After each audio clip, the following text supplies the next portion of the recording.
you knew, and this don't make me the amazing Kreskin, but you knew that Ngannou was going to fight him. You knew that was being made. You just knew. You'd have to be really a little bit empty upstairs to not recognize that was going to be the end goal, or one of the end goals. Even when he retired 2 days before the fight, he announced he was going to be his last fight. The first thing I thought was, you're going to retire, and then you're going to fight. It's not a boxing match, so you can stick to your word. I'm retired from boxing, but not from making money, and not from fighting. I'm going to come back, and I'm going to fight a mega fight, a mega fight, where both guys could probably cash in paydays of south of $100 million each. That's not unthinkable. North. I'm sorry, North. Yeah. North south of your house, but north of the rest of the world. Because you're in a very special place up there. You're up there very high, where there's kind of hard to differentiate between east, west, south, and north. But yeah. People really believe this. Like I get messages from people like, "Let me see your Ferraris." Yeah. I'm like, we're joking. Yeah. You know that, right? Yeah. I mean, he doesn't have 4. He's got 2. What's the big deal? Okay. And they're all remote control. And they're all remote control, and his kids know how to control that very well. But Ken, to me, that was obvious. That was an easy one to predict. That has to happen because of the money involved, and it's going to take on another whole domain, another whole realm, because there's a reason why Marvel Comics continues to make Spider-Man, Thor, and Hulk, and Superman movies. Because it captures the imagination of the public. People want superheroes. They do. And you remember that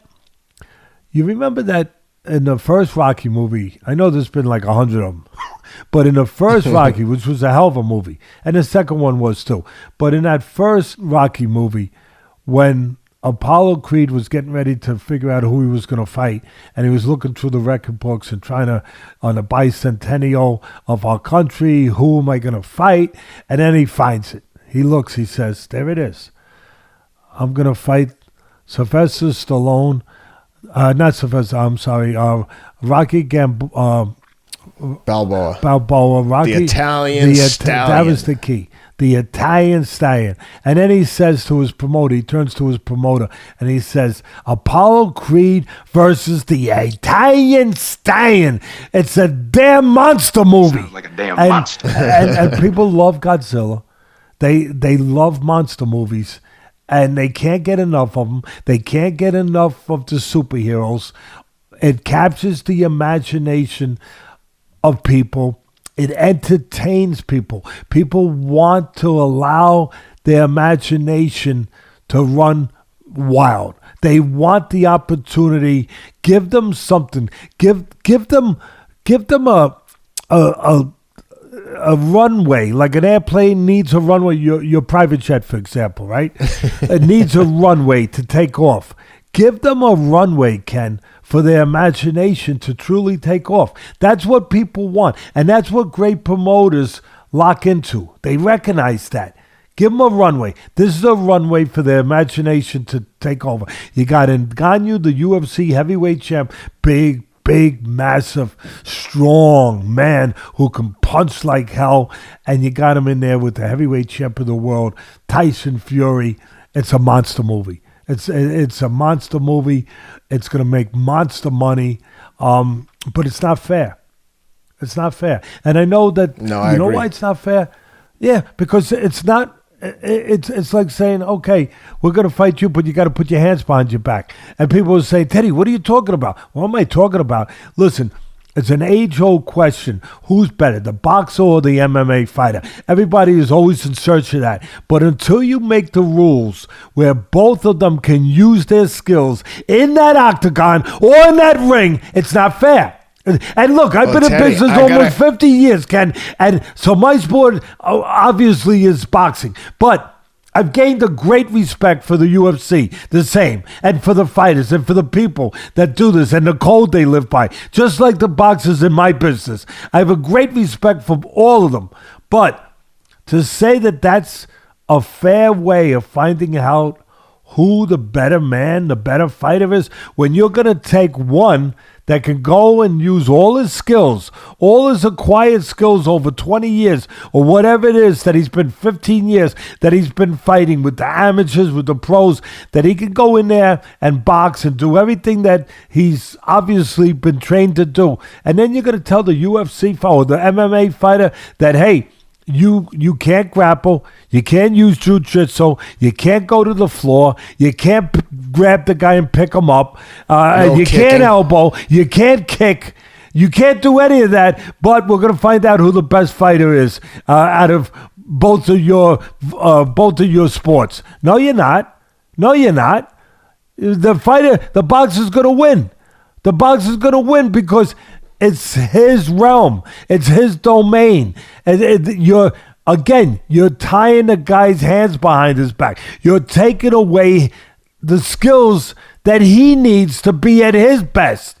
And I don't want to hear it where they say, well, they're going to use the MMA gloves. What? So what? You know what? Good chance that Ngannou, as much as I love him, as strong as he is, as much as he's improved, and he has, and he's terrific, and he's a terrific human being, giving hope to his people of the Cameroon with his title. He's a great human being. Not everyone does that. I applaud people that do that use their success for more than themselves. That's what makes them a champion. That's what's great. And that's part of what's great about Tyson Fury, that he gives hope to people that have been depressed, that have been had problems. All of that is true. And I acknowledge all of that. And I applaud all of it. But when you say, oh, we'll make it fair now because we're going to give him the MMA gloves, he might never land, he being Francis, he might never land a punch where those gloves are even relevant because he's in there with a guy who's been a boxer and has been taught and has spent his whole career and life being taught how to avoid punches from top fighters. Fury's really good at being evasive. Top fighters.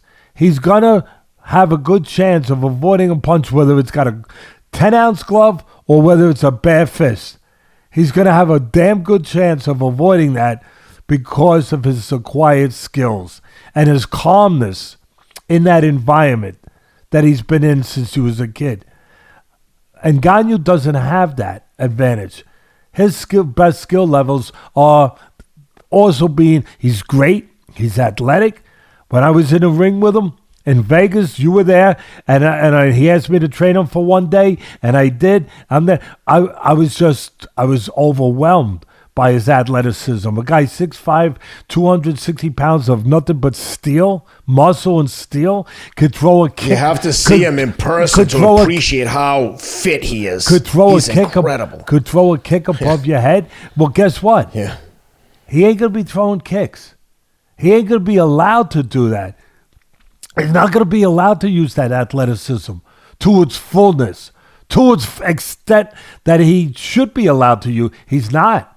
He's not. He's going to be handicapped. So, but at the end of the day, what is the great equalizer? Money. He's going to get well compensated. Look, does that mean he has no chance at all? I'm not saying that, but I'm saying the odds are greatly stacked against him because of what I just described in a proper way.